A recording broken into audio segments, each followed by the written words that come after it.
What's up, everybody? I'm back, and we're gonna do another story video today.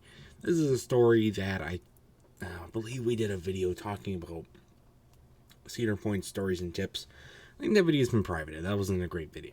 But there's one experience, one trip to that park that I really want to talk about. I really want to detail because it was probably the greatest coaster experience I've ever had. And that was at Cedar Point back on between September 10th and September 11th, 2018. It was on Friday, September 10th, and Saturday, September 11th, 2018. I've got this Valraven shirt on. I did not get it at this trip. I didn't even think I bought any merch at that trip, sadly. But hey, what are you gonna do? I still had a lot of fun, and this was gonna be a very pivotal trip to Cedar Point for many reasons.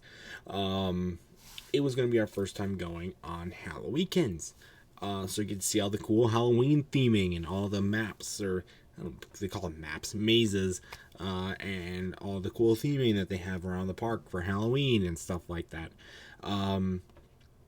We were staying at an on-site hotel, so we were going to get we got an hour early entry into the park, which was really cool. And we were able to get, I think we got early entry. No. We didn't get early entry. We got extra late night access, aka ERT, for the park. Which means instead of the park actually used to close at 11 in 2018. We didn't know. So we actually got to stay till midnight. That was fun. Getting to stay at Cedar Point till midnight, that was crazy. But most importantly, this trip was going to be huge because I finally had the balls to ride all the coasters. It was about a month off of having. It was about a month after I finally got over my fear of roller coasters back in Michigan's Adventure, and I was super pumped to finally ride all of the coasters at Cedar Point, or at least as many as I possibly could. It was really awesome. Steel Vengeance was still new this year, that year, and it was really going to be really fun. We didn't get fast passes. We didn't really need them. I was able to pick up all the credits there at the park at that time, except for 3 major ones. Well, they're not really major. I picked up all the big coasters and stuff like that. So let's talk about. Let me recap this experience because I'll never forget this weekend. So Friday, so it's Halloween weekend. The park's only open Friday, Saturday, Sunday. Friday they're open only 6 p.m. to 11 p.m. But we got to 12 a.m. because of midnight, because of the late access to the park. So we were able to stay late. So we got 6 hours to do that park on Friday. Saturday they were open 10 a.m. and we got to stay till midnight. Well, that's a long time to ride roller coasters. And then Sunday they were going to be open from 10 to 6. Maybe we would have done like, I think they closed at 6 or they closed at 8 maybe, and we would have gotten to stay at like 9. So we decided to maximize our time and do the Friday and Saturday portion, because we could choose to either do Friday and Sunday or Friday and Saturday. Who would ever do Friday and Sunday? I don't know, but that was an option. But we decided to maximize our time, do Friday and Saturday, go home Sunday. We didn't get there right at 6 Friday because of school. We didn't get out till like 2:30, and then it was like a 3.5 hour drive down. We didn't leave right away. We left like 3:30 or whatever, and we finally got down there about, I say, 8. I think we got to the park about 8:30 because we got there and checked into our hotel first. We stayed at the Cedar Point Express Hotel. You don't know what that is? It's a hotel. Because they got the hotel breakers, they've got the cabins, they got the campground and cabin / campground, and then they got their express hotel, which is about a couple miles off of the actual park, whereas the rest of them are on site. Ours was a little bit off site. That makes it a lot cheaper. You still get the extra access benefits to the park and stuff like that. It was a really nice hotel. A lot of very cool pictures and stuff like that. Didn't get the view of the park, but hey, you get what you pay for. We didn't really care. I don't really care. I mean, I get to get the Oosters for what? I mean, we had what? We were still going to be able to do what? 20 hours of park time, ride time. So, didn't really matter to us. Very nice hotel though. Then we got into the park, and we got in about, say about 8:30. So we had about 3.5 hours to ride coasters that night. And we were there with Dan Snake and his family. Cole was there and stuff like that, so we get to ride them coasters with them. We go into the park, and we book it straight to Raptor. That is the first coaster I wanted to ride. I wanted to ride it. I was very excited to ride it. We get in, it's a walk-on. Raptor is a walk-on, and we go straight to the front row. All four of us get to sit all together on the front row, and Raptor was excellent. Absolutely amazing. Very fun ride, especially at night. Done a whole review on it. You can go watch that. I might redo it because it wasn't a great review, but you can go see that. And so it's absolutely amazing ride to start off the night with. After that, we stayed in the front of the park and went to Blue Streak, but they actually renamed the coaster Boo Streak for Halloween weekends, which I thought was really cute. The ride itself was not very cute. It's not my first time on Blue Streak. That was the only credit that I had at Cedar Point coming into the trip, and I rode it back in 2011, and it was pretty rough. I got a huge headache afterwards, I remember. This same time, I didn't get a huge headache right away, at least. But it was just very jarring, very, very rough. Did not like it at all. That was a one and done for us, but hey, we did it, whatever. Very cute name, Boo Streak, though. I thought that was really clever. Then we hit Valraven, and Valraven actually had a wait. Blue Streak was a walk-on, Raptor was a walk-on. We hit up Valraven, which is about, I want to say about half an hour wait. Not horrible for Valraven, which usually gets about anywhere between 2 to 4 hour waits. So it wasn't that bad. I mean, it is just a Friday night, which normally would be very, very crowded, but since they're only open a limited amount of time, I don't think a lot of people did the park that day. We requested the front row, and we got it. My God. You look down that drop, vertical drop from the front row, and you're held there. Nothing like it. It's an amazing look down. And the ride itself, people have their complaints about it and everything, and that's okay. I mean, there's nothing you really can do about that. But hey, what are you gonna do? It was still a really fun ride though. Had a good time. This was actually the only time we were able to ride Valraven, which sucked. I wanted to ride it more, but the lines got really long, and I'll talk about that a little bit later in the video. To cap off our time in the front of the park, since Wicked Twister was not open that night, we decided to hit up Gatekeeper, which was yet another walk-on. And this is when I first started to experience the first of two major points of pain that would try and hinder this amazing weekend, but would fail miserably. And that was my head. After not riding roller coasters for 16, 15 years at that point, and then jumping on all these big rides like that, it does something to your head. I was getting those inversions on Gatekeeper. I could feel the blood rushing to my head, and it was causing some pretty bad head pain, bad headaches. And I was able to tolerate it enough to be able to enjoy the rides because I was screaming so loud, and we were going upside down, and it was just like, shut up, head. We're trying to have fun. So, but Gatekeeper was still a fun ride regardless. The keyhole elements are really good. I'll probably see my review about that.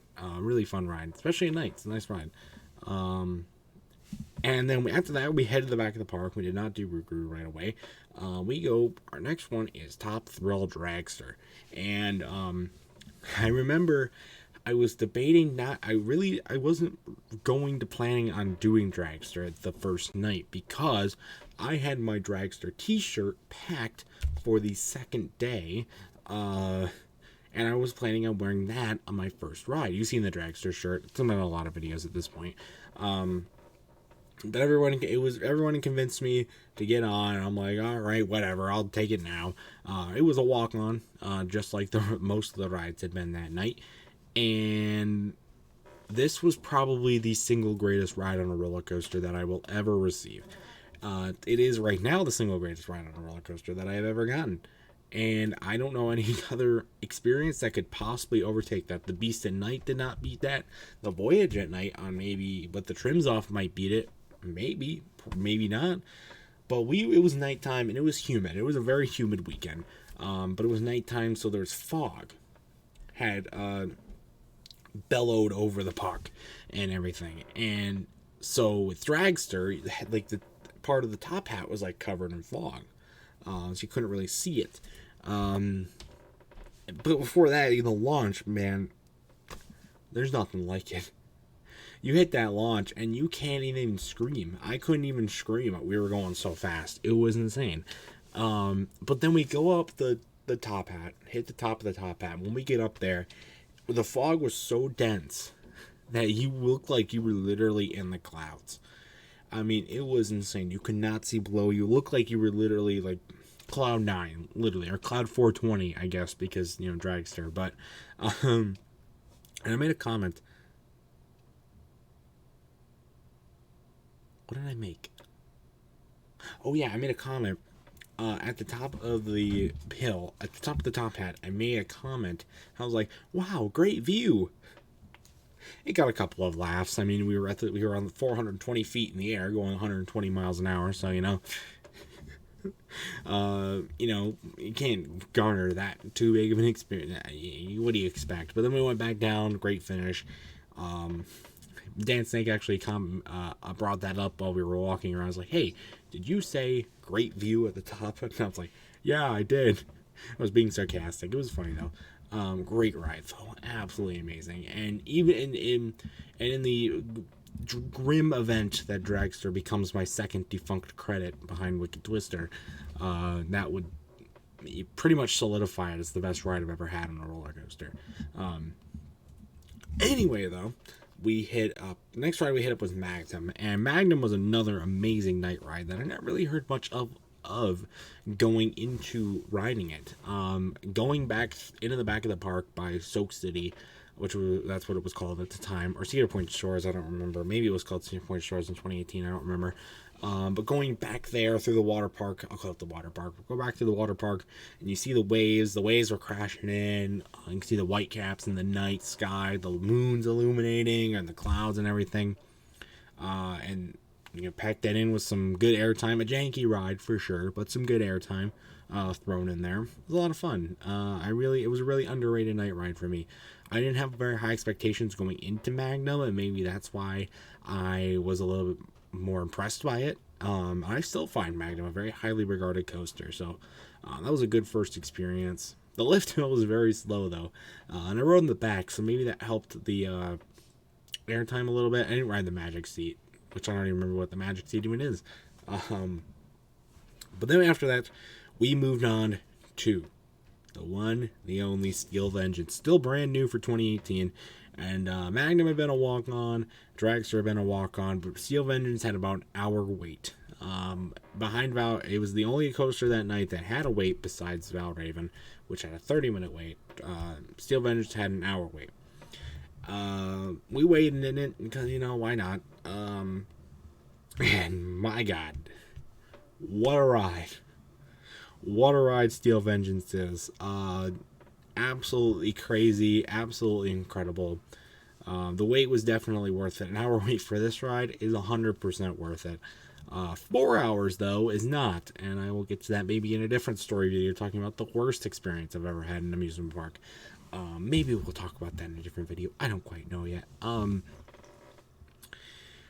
Yeah, amazing ride. Great airtime. The trims were minimal. They don't have trim brakes. The mid-course was minimal. And just absolute relentlessness from start to finish. And we were a little bit worried about their new phone policy with Steel Vengeance because of the accident it had earlier in the season. So we were very careful about phones on that ride. We weren't careful. We were fine with bringing our phones on other rides, but not that one.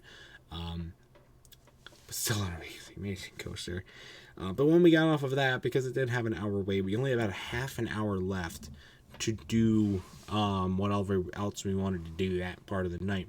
And we tried, and then we book it over to Maverick, which I thought was a lot closer to Steel Vengeance than it actually is. We book it over to Maverick, which was a station wait, and get on. Intense ride, super intense ride, a lot of fun. Very, very fun ride. Lots of intensity. The launch was amazing. I mean, that's another one. Like I was talking about the gatekeeper thing with the blood rush to my head. That was the first. That was like a real blood rush for me. The intensity was just off the charts. A little too strong maybe at some points, but I was able to tolerate it. I'm a big boy. I can tolerate things and enjoy it. The inversions were all really good. Good airtime where it was. Very, very fun ride. And then to cap off the night, we booked it all the way over to Millennium Force. My first ride on Millennium Force near midnight. Oh man. Oh man, what a fun ride that was. My dad said that when you're at night, you can't see the bottom. I could see the bottom. But still really fun ride otherwise. Very fast speed. Good airtime on the hills. It goes all the way around. I didn't care about the bug situation. That really wasn't a problem either day. So we didn't really worry about that. So we still had a lot of fun regardless. Very, very fun beginning of the night. Hit up a lot of the big credits. And we're really excited to hit up our second day of riding. So day 2 starts. We get there at 10 when the park opens, and they were doing like a national anthem and stuff. Then we book into the back of the park. Rope drops. Boom. We're all the way to the back. Dan Snake and Cole had actually already gotten on Steel Vengeance. We weren't so lucky to join them in line. So while they were waiting for Steel Vengeance, because I actually had maintenance issues in the morning, they were in the station waiting for about a half an hour for Steel Vengeance. Me and my brother decided to hit up Millennium Force again, pick up where we left off the previous night and ride Millennium in the daytime, this time in the front row. And man, it's a great front row ride. It's a great ride in both the daytime and the nighttime. And I remember this ride specifically because we were going up the lift hill, and this guy behind us was freaking the fuck out. But he was just like, oh shit, oh shit, oh shit, oh, I want my mommy. It was so funny. It was so funny. That was another great ride. That would end up being my last ride on that trip for Millennium Force, but I was able to get back on it a few times in 2021. So awesome ride. So very, very fun. Then we joined up with Dan, Snake, and Cole again, the rest of our group, and we hit up another new credit, Rougarou. I had minimal expectations coming into Rougarou. This was one of the bigger letdowns of the trip, was Rougarou. I didn't expect it to be great, but I expected it to be better than it did. We got through we were in the second inversion, I believe. We went through the vertical loop, and then we went into the dive loop, I think it was. And when we hit the dive loop, the headbanging began, and this is what was super relentless headbanging. My head is literally getting slammed. Boom, boom, boom, boom, boom. Just like that, the entire ride, I'm getting janked to the left, janked to the right, slash, bash, crash, everything into my head. And it just made the ride completely intolerable. Super not an enjoyable experience at all. And we got on it specifically because I only had like a 15-minute wait. The rest of the rides get long waits. But I don't even think 15 minutes is worth it for this thing. I would get back on it in 2021, and I have a little bit more fond of memories of it now. A little bit more fond of an opinion. Not great, though. I may be able to ride another floorless coaster, though, later this summer. So we'll see if it compares to Rougarou if I get on it. We'll see. Easter egg, guys. After that, we had some lunch, and we went up near the front of the park again. Actually, no. Knocked out another... And then we knocked out another new credit for me. Wicked Twister. Which didn't have that long of a wait compared to all the other rides in the park. And this was a lot of fun as well. We were able to get on it pretty quickly. This was another one, kind of like Rougarou, where I had average expectations coming into the ride, and I just got headbanged to no tomorrow.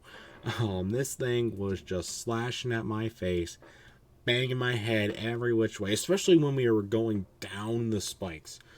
Each way, especially we were going down the spikes. It was more noticeable going down backwards, but going down forwards, I could feel it as well. Going up the spikes and going across the straight section, it was there. It wasn't nearly as severe, but it was there. So that was another one and done. Yeah, that's my first defunct credit, though, is Wicked Twister. We got to ride it again in 2021, shortly before it shut down.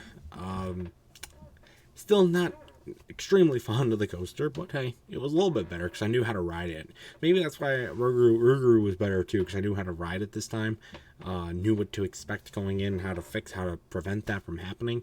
So maybe that's why. But and then after that, we hit up. I believe we hit up the Windseeker next, and that was really nice because again, it was really really hot. We got to ride Windseeker. And it was a lot of fun to go up and swing on the swings, and it was a very refreshing experience, very very cooling experience. Absolutely loved it. Good views of the park as well. Absolutely enjoyed it. Very very cool. And then we kind of meandered around, had some more fun on the other rides. We were getting pretty pissed this day because a lot of the rides were having maintenance issues. Raptor was having maintenance issues. Valraven was having maintenance issues. Top Thrill Dragster was having maintenance issues. And the waits were just just out of this world. Valraven and Steel Vengeance especially were up 5-6 hours all day long. It was insane. But we decided to jump in Top Thrill Dragster and do that again. And it turned out to be a couple hours to wait for it. The line looked a little bit shorter than it actually was. It did break down a little bit, and the line wasn't moving as fast as we thought it was going to. But hey, fun ride regardless. Really, really fun ride in the daytime. Not as good as my night ride was, because, the no fog. But it was nice views, and the launch is still amazingly incredible in the daytime as well. It's also significant because that was my last ride on it. And to date, that is my last ride on it. Hopefully I can do some more in probably 2023. I'm really hoping. I'm really praying. How do I do it? Yeah, fingers crossed, guys. Gotta hold hope that they'll try and keep this thing open for us, the ones that pay the money to do it. After that, we kind of meandered our way through the park. We actually ended up having dinner at the Hotel Breakers, I think at Bennigan's inside the Hotel Breakers. And before that, though, it was after Top Thrill Dragster. I was getting kind of another pain thing. And this is not the, I guess, this third hindrance, I guess. I had to do number 2 very, very strongly. And I felt that I decided to pick up my Pipe Scream credit. And yes, I do consider that a coaster. And maybe that wasn't such a great ride to do when you have to do the doo-doo. No mess was made. I was able to hold it in until we got to the hotel. By the way, Pipe Scream, nice airtime, good spinning aspect to it, very fun. But hard to enjoy it with the situation I was in. We got to the Bennigan's, and I actually go to the bathroom, and there's no stall. Men's bathroom, no stall. What the fuck? Except for a handicap stall, which I felt very immoral using, but I had really no choice but to use it. Yeah. We'll disregard that. And then we head back into the park for some more riding. We hit up Raptor next. Again, and Raptor actually broke down when we were in line. We decided to stay in it, and we were able to get on it and have a lot of fun again. Someone actually threw up on the not on the actual platform for the ride. It was like a maintenance platform on the brake run. So we noticed that. Not fun at all. And then night fell and the lines went down, and we were able to get a lot of rides in. We did Steel Vengeance again, waited about an hour for it a second time. I believe we did Maverick one more time as well. We did Magnum again at night as well. And then finally our last ride of the night was Gemini, which was actually only running one side. It was only running the red side when we did it in 2018. It was a lot of fun. It was a lot of fun airtime, a lot of fun, very smooth ride. But it was not nearly as fun as it could have been because it wasn't racing. And I heard the racing had been really good. Didn't get to do the racing aspect for it. And I would get to do that though in 2021. And yes, it was a lot of fun. That was our last ride of the night. And then we went back to the hotel and went home the next day. And I almost got very, very sick the next day. The other big hindrance though was my feet. Because when we went to the park Friday night, I wore slides. How I didn't lose them, I don't know. I don't know where they actually are now. They're pretty shitty slides.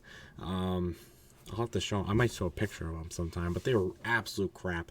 And I wore those we sped around those around the park, and my feet were killing me when we got back to the hotel. And in the morning, they weren't much better. I put on tennis shoes, which prevented them from getting significantly worse, but they were something I had to deal with most of the day. And the next day when we got home, they were really big of a problem. And I got really, really sick after eating Chinese food.